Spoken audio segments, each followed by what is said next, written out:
وردقدقة داودياشر شرفت له هيمال ayaa ka socda dagaal aad u qadhaadh isla markaana u dhaxeeya reeraha Ciisaha iyo Samroonka iyadoo la isku adeegsanayo hub aad u culus iyo rasaas xoogan oo si weyn u dhawaaqaysa imika laga maqlayo Heymaal xaaladdu ayaa faraha ka sii baxday iyadoo wararka hordhaca laga helayo dagaalka halkaasi ayaa la sheegay inuu yeeshay dhinacyo badan isla markaana dhawaqa rasaas laga maqlayo deegaanada ay ka mid tahay galmadooba Jidhe ilaa iyo Heymaal ayaa ka mid ah saaka dagaalkii ugu xoogana ayaa ka socda galbeedka Somaliland isla markaana isku farasaaraan reeraha Ciisaha iyo Samroonka xiisada ayaa wali taagan manacada qasaaraha rasmiga ee ka dhashay dagaalka iyadoo la soo tabinayo in halkaas ay ka dhashay qasaaro kala duwan isugu jirta dhimasho dhaawac laakiin la heli waayo xaqiiqda xogta rasmiga galmadoob Jidhe ilaa iyo Heymaal ayaa si toos ah ugu socda dagaalka isla markaana faraha ayuu ka sii baxay dagaalkaasi ayaa isaguna ay ka mid tahay meelahaasi Heymaal meelaha ugu muhiimsan isla markaana labadan reerood ay ku loolamayaan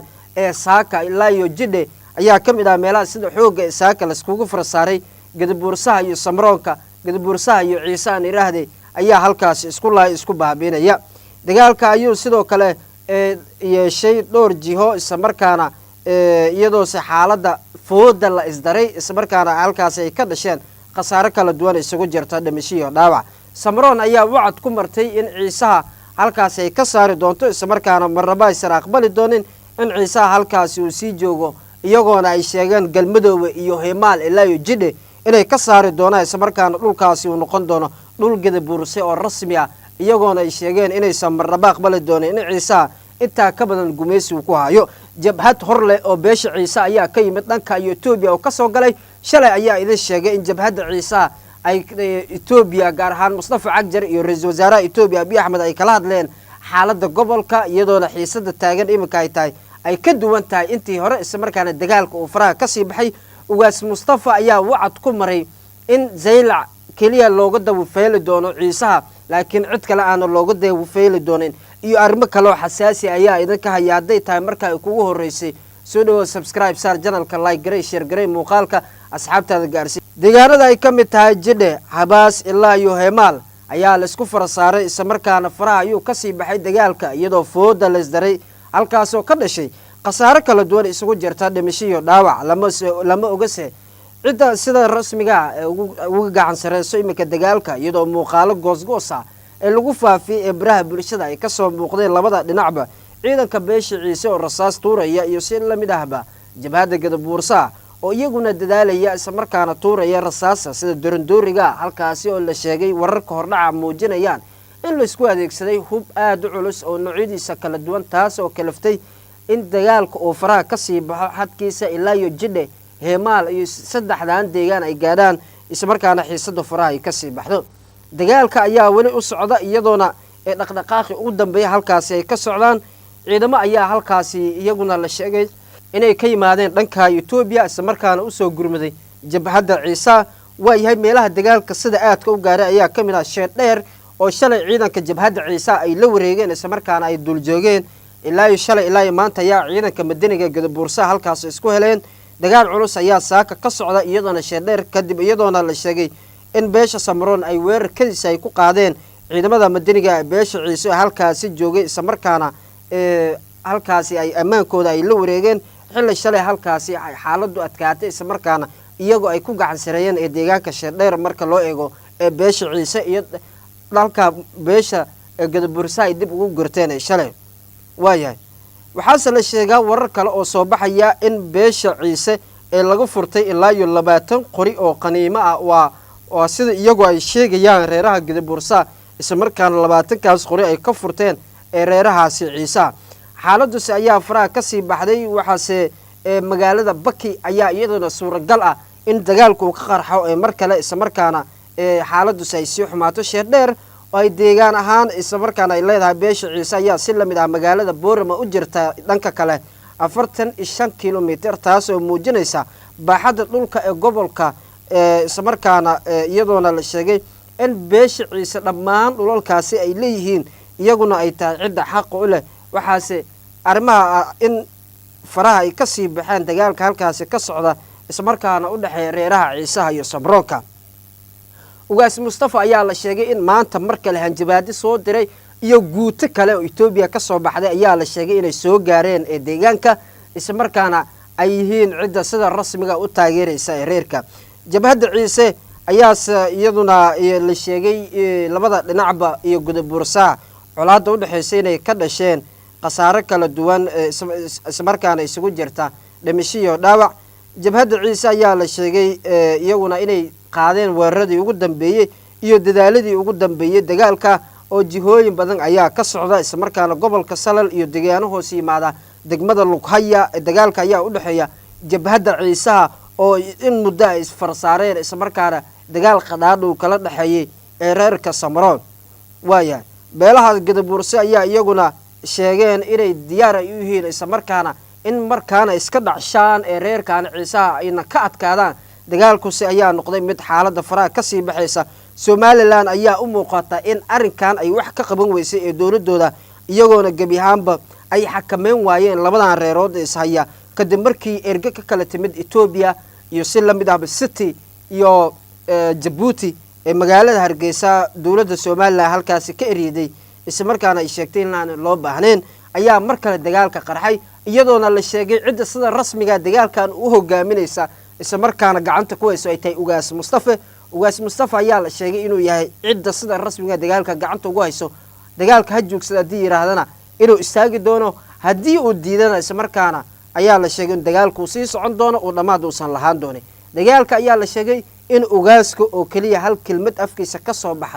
soo baxdo ay ku xidhan tahay ee dagaalkan waayahay maxaa kale ku xigo waay dagaalka culus ee saaka ka socda deegaanka Himaal ayaa la isku adeegsaday hub aad u culus waa hub aan hore la isku adeegsaday isla markaana reeraha Ciise iyo Samroonka isku adeegsaday shalay ayay ahayd marka halka inuu ku baahinay Mustafa Cagjar kadib markii uu la kulmay ugaaska guud ee beesha Ciise ugaas Mustafa in xaaladdu faraha ay ka sii baxday isla markaana loo balan qaaday ugaas Mustafa hub iyo taageero culus ay iskaga dhacshaan kadib markii ugaas Mustafa u bandhigay Mustafa Cagjar in xaaladdu faraha ay ka sii baxday Cabdiraxmaan Cirro iyo reerka Samroonna ay diideen gabi ahaanba wax nabad la yiraahdo halkaas ay diiday inay qaataan nabad loo wada dhayahay isagoona ugaas Mustafa carabkiisa ku adkeeyay in xaaladda inta ka badan loo adkeysan karin walaalaha Etoobiyana looga baahan yahay in garab xoogan ay baxshaan isla markaana si dagaalka looga adkaado madaxweynaha dalka Djibouti Ismaaciil Cumar Geela ayaa la sheegay in arinkan uu soo fargeliyay isla markaana khadka telefoonka wada hadal ay ku dhaxmaray isaga iyo ugaaska guud ee beesha Ciise ugaas Mustafa oo la sheegay inay ka wada hadleen ee arinkan ee colaadda u dhaxaysa waxaase la sheegaa inay ay ka mid ahaayeen arrimo ay ka wada hadleen sida looga hortagi lahaa weeraradan isla markaana gabi ahaanba loo soo afjari lahaa ee dagaalkan ee looga kala adkaan lahaa waxayse sheegeen beesha ugaas Mustafa ayaa iyaduna la sheegay inuu kala hadlay isla markaana u soo bandhigay oo u sheegay madaxweynaha dalka Djibouti Ismaaciil Cumar Geele in dagaalkan hal sifo ay kaga istaagi doonaan oo ay tahay in faraha laga qaado Zaylac iyo nawaaxigeeda iyo deegaanadii dhammaan jabhadda Ciise ay la wareegeen taasoo ku sheegay ugaas Mustafa inay tahay xalka kaliya isagoo la sheegay in talada Zaylac aan looga dawo feeli doonin qof Gadabuursa qadiyadii amaba qariidadii taagneed 1960 ay tahay mid kaliya ay ku qanacsanaan doonaan oo ay shaqeyn doonaan waayahay xaaladdu ayaa faraha ka sii baxday isla markaana lama oga halka ay wax ku dambeyn doonaan iyo sida ay u socon doonaan guban ayaa iyaduna suuragal ah in guban iseed ay noqoto mid hergasho iyadoo aan loogeyn gabi ahaanba sida ay u shaqeyn doonto maadaama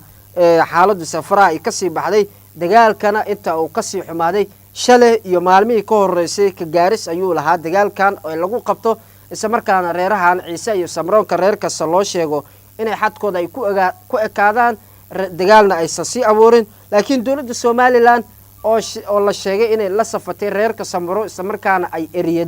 ergadii ee ka kala timid Djibouti iyo si la mid ah Ethiopia ayaa la sheegay in arinkan oo kalafay in beesha Ciise ay sii qaaday caro aad u xoogan oo mar kale isla markaana sababay inuu dagaalku sii xoogasto waayahay dagaal ayaa mar kale la sheegaya iyaduna in Zaylac iyo Lughaya ay kamid yihiin ilaa iyo imika lama xaqiijin karo dhimashada iyo si la mid ah dhaawaca ka dhashay dagaalka u dhaxeeya beesha Ciise isla markaana iyo si la mid ah reerka Gadabuursa ayaa dagaalka uu sii gaaray Zaylac ilaa iyo Lughaya xaaladdu ayaa faraha ka sii baxday lama xakameyn karo dagaalkan ayaa deegaano badan ee Soomaaliland gaar ahaan galbeedka Soomaaliland waana markii ugu horeysay oo intaan deegaana reeraha Ciise iyo Samroon ka saayeen hal maalin qudha dagaalka intaan uu ku sii fido weliba saacado gudahooda dagaal ayaa ka socda gudaha iyo agaarka tuulada loo yaqaan Habaas oo xuduudda Itoobiya u jirto 2 kiiloomitir xariiradna u jirto 17 kiiloomitir dagaalka ayaa bilaabmay xooga biibida ay Habaas u dhow ilaa imikana waa uu sii socda dagaalka faraha ayuu ka sii baxday saaka ayaa la sheegay inuu ka socdo jihooyin farabadan sida Jidhe Heemaal iyo deegaanaha ay ka mid tahay Usuli iyo Jaleevan ayaa ka mid ah meelaha sida aad kale iskugu farsaaray isla markaana labada reerood ay isku baxsanayaan xaaladdu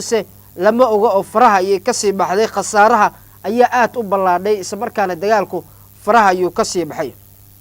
waayahay Ciise iyo Samroonka maxaa xal u ah hadaba miyayse ku kala adkaan doonaa dagaalka halka jabhadda Ciise ay wacday ku martay inuu kani yahay dagaalkii iyo duulaankii kama dambeeska ahaa ee reerkan ay qaadi doonaa isla markaana ay isku soo afjari doonaan dhammaan Samroonka